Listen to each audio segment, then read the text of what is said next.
For an update on where talks stand, let's bring in Dave Bourdages. He is Air Transat's Vice President of Flight Operations, and he joins us today from Montreal. So, sir, welcome. Thank you for joining us.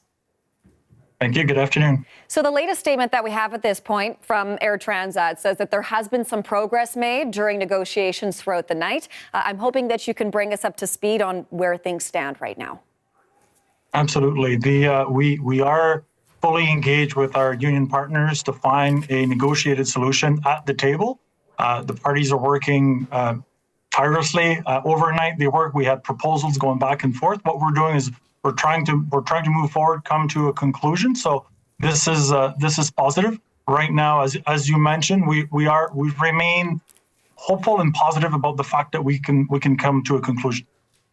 So just a little bit earlier on this hour, sir, we spoke with Captain Tim Perry. He's the president of the Airline Pilots Association. And I asked him about this supposed offer of a 59% pay raise for pilots over a number of years.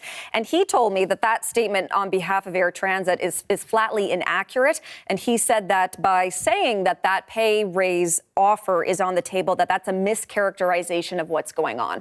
I'm hoping that you can help us all understand why there is a disconnect there. Well, the number of 59% for the pay scale, we stand by it. It has been put together by our expert. It was presented to the union representatives at the table.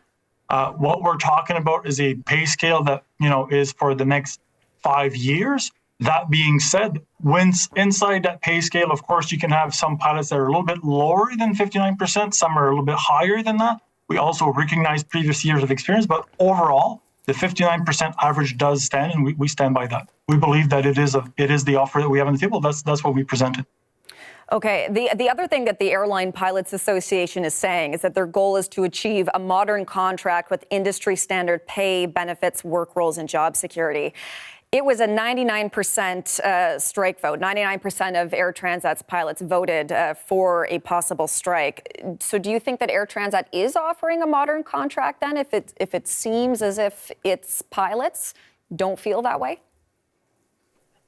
We do feel that it's a contract that is in line with the industry in Canada. What we've said from the beginning is that we recognized from the beginning that we needed to catch up. There was a gap that we needed to bridge. The offer that we've put on the table recognizes that. There's also the business model that we have. As you know, we are a leisure airline. Our goal is to offer affordable prices to our customers. And we want to keep growing. We want to keep our growth, the business model that we have. We wanted to continue the growth that we have. And we also want to recognize the work of the pilots over the last decade. So what we're saying is that we do believe that the offer that we have on the table right now is a fair offer. And it's a very generous offer. Okay, and what can you tell us about the latest on flight stoppages? What should people be anticipating at the airport today?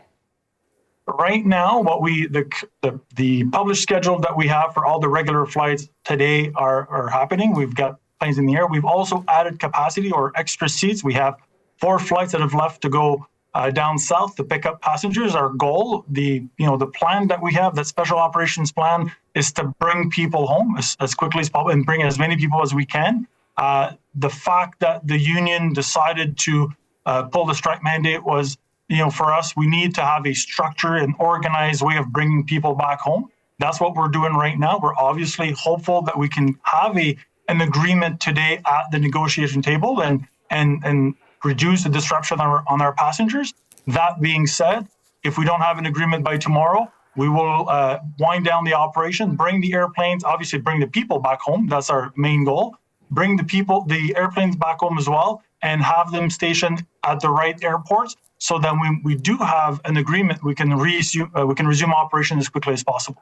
Okay, so no cancellations today, but if there is not an agreement by tomorrow, then we could start to see cancellations ramp up. That's my understanding of what you're saying? Absolutely, yeah. Okay. If there is an agreement reached by that strike deadline on Wednesday, how long would it take Air Transat to then ramp back up to full operations? If you do need to pause things for a bit tomorrow, but then there is a deal, how long would that take? It could be fairly quick in the sense that we are positioned, like I just mentioned, we are positioning the aircraft in the right airports.